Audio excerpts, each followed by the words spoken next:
Okay, so first thing I'm going to do is I'm going to grab my order and verify my order in the hospital policy. Alright, and so now that I've done that, I'm going to wash my hands. Alright, and now I'm just going to look at the armband and the order. Mrs. Jaguar J. Jones, Mrs. Jaguar J. Jones. Date of birth, 8/25/1963. Date of birth, 8/25/1963. Allergies, penicillin. Allergies, penicillin. Alright, is there anything else you're allergic to, Mrs. Jones? Okay, so now what I'm going to be doing your catheter insertion today. So there's 3 indications for catheter given the nurse protocol, and it would be immobilization from surgery, trauma, or other therapies, strict urinary output monitoring, and acute worsening of mental status. Alright, so now I'm going to go ahead and move this out the way, and I'm just going to go ahead and gather up my supplies. I'm going to go ahead and put my goggles on, and I'm going to position the trash can. Alright, and since I positioned the trash can, I'm going to go ahead and wash my hands. Alright, and so now that I've washed my hands, I'm going to go ahead and put my clean gloves on. I'm going to raise up the bed to a working height and lower the side rails. And then I'm going to perform perinatal care.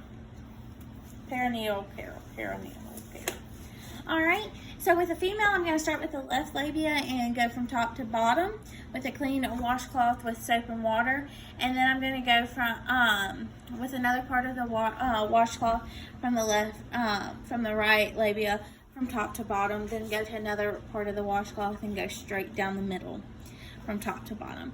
And with a male patient, I would clean the inside of the thighs first, the inside of the legs, and then I would start from around I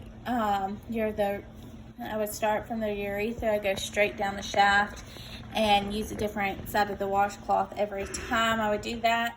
And then after I've done that, I would start with I'd clean the scrotum. Alright, so Mrs. Jones, now that I have done that, I'm just going to go ahead and take my gloves off, glove to glove, skin to skin.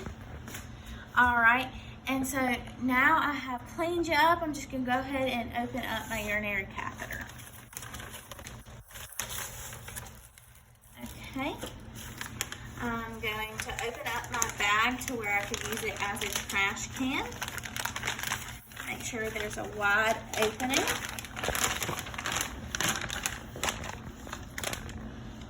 Set it right here by your hip. Alright, and so now I'm just going to go ahead and open it first far away from me, then open up the sides, making sure to not contaminate the 1-inch border. And then now I'm going to go ahead and don my sterile gloves. So I'm going to open up my gloves.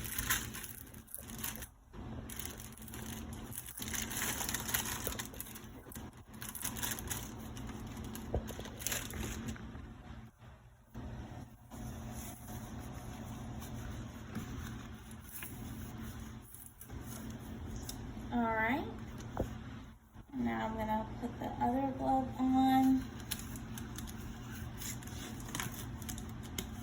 Okay, it is over my sleeve, and now I'm just going to fix this glove, making sure only to touch the inside, the sterile part. So now I'm just going to go ahead and grab my drape out and put the shiny side down, but fold this in so I don't touch. There we go. Alright. And then I can move it. Okay, I'm going to pick up this box. Alright, and now I'm just going to go ahead and place the tray on this, and I'm going to go ahead and open up my Betadine, open that up, throw that in there. I'm going to go ahead and pull out those, throw that in there, and then I'm going to go ahead and take my lubricant, open my lubricant up, and place it in here. Alright, and throw my lubricant away. Alright, so now I'm just going to go ahead and grab my catheter.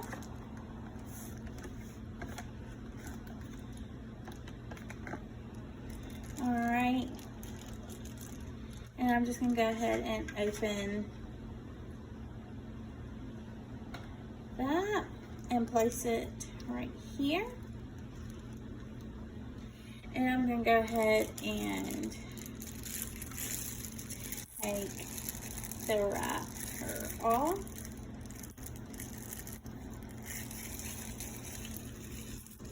And throw that in my bag too. I'm going to go ahead and place this in the lubricant, 1 to 2 inches for female and 5 to 7 for a male. Alright, and so now that I have done that, I'm just going to go ahead with my non-dominant hand and start cleaning. So I'm going to go from the side furthest from me, from top to bottom. Throw away. The side closest to me, from top to bottom, throw away.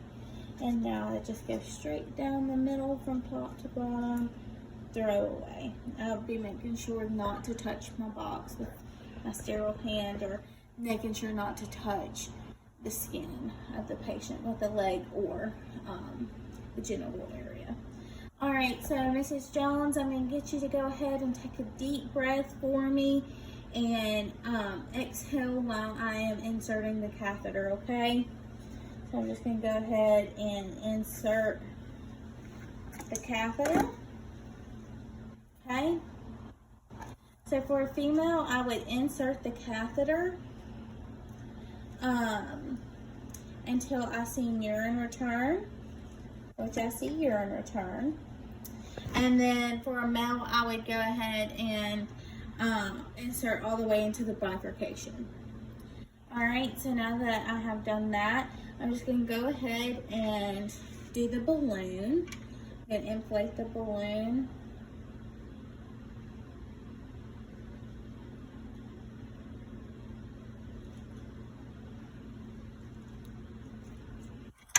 Alright. And I would normally throw this away, but I'm going to need it in a minute, so I'm just going to throw it right over there. Alright. So now that I've done that, I'm just going to go ahead and pull back until I meet resistance. Alright, and now that I've met resistance, I'm just going to advance 1 to 2 inches forward. Alright, so now that I have done that, I would just go ahead and hang my catheter, my bag onto the bedside frame, and making sure not to hang it on the bed rail.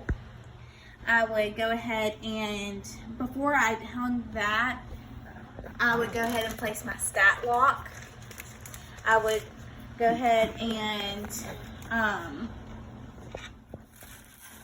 throw all of this stuff away and prepare the skin. And then place my stat lock. So normally I'd take the tape off and have it hearing here. And I'd open my stat lock. I need you to get close for this. I'll open my stat lock and place the catheter inside the stat lock. Just like this. And I would go ahead and lock it, and it would be in place on the thigh right here. I'd have the bag hanging, and I normally clip this to the bed. Alright, and the stat lock is just to make sure that there's no tension on this, and it won't pull out and damage anything. Alright, so now that I have inserted it, I would go ahead and throw all of my supplies away, and now I would go ahead and do a urinary collection. So what I need for the urinary collection is I need my specimen tube, my graduated cylinder, and a towel. So you can walk over here. So I'd put my towel on the floor and place my graduated cylinder down. I would open my urinary specimen container, making sure to keep it sterile and have that upright. And this would be for a catheter just placed. I would take this out and I would collect the specimen like this, making sure not to splash or touch the bottom of this to the inside of the container. So I'd open the valve and I would close it once I reached the desired specimen, and do it over the graduated cylinder for anything that overflowed or I missed. So I would go ahead and close the container and put a label on it. All right, and so that was for a catheter that was just placed. And so now if for a catheter that had been placed for a while, for more than a day, I would go ahead and go into the patient's room and I would clamp the catheter and allow 10 to 15 minutes for I'd allow 10 to 15 minutes for urine to collect, and then I would grab my alcohol pad. You can move back over here. I grab my alcohol pad and I would clean the port and allow for it to dry. And then I grab my 10 milliliter syringe. But when I'm allowing the port to dry, I'd make sure not to touch the skin or the sheets or anything. I'd open up my specimen collection container and sterilely, so making sure that the lid is facing straight up. And I'd go ahead and collect that, enter it, push this in, draw out the amount of urine that I needed, take it out, and place it into the specimen container. I normally throw it away, but I'm going to use it here in just a minute. And close it all up and place my label on it.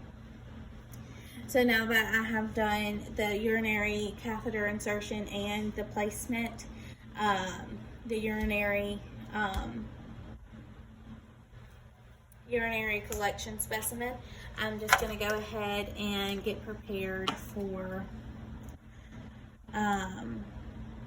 before I do that, I would go ahead and after I did the insertion and everything, I'd take my gloves off, glove to glove, skin to skin, facing downwards.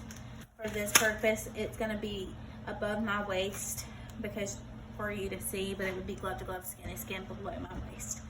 And I would go and document the type of the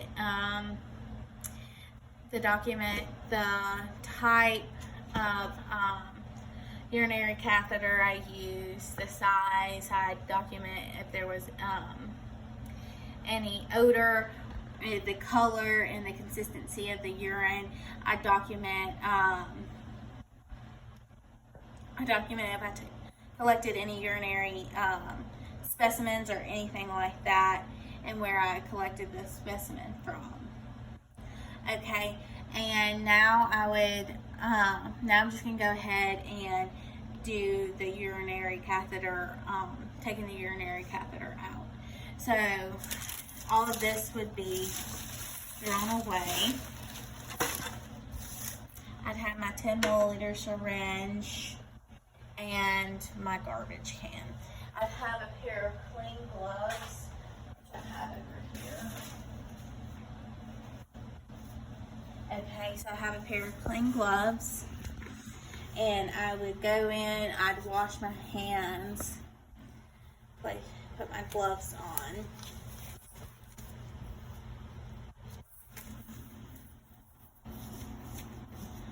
Alright, I would drain my urinary bag into the graduated cylinder until it was out, and measuring how much urine I got out.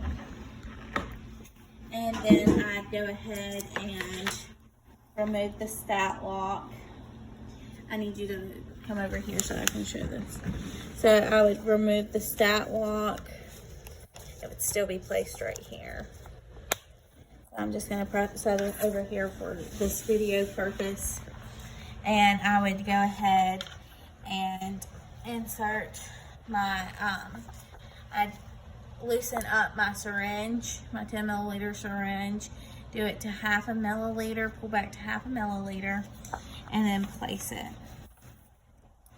And I let gravity pull out the balloon.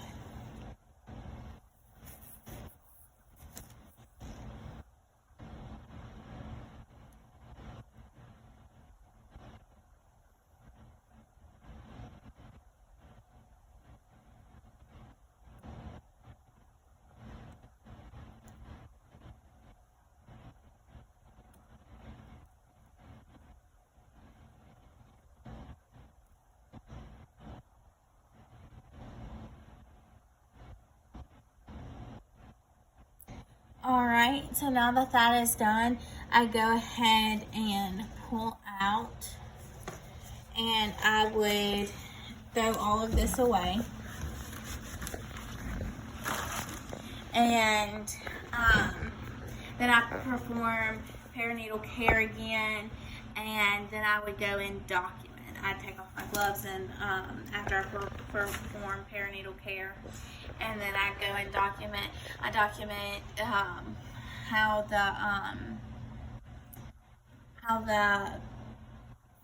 the catheter came out, how much urine I collected, the type, the odor, and the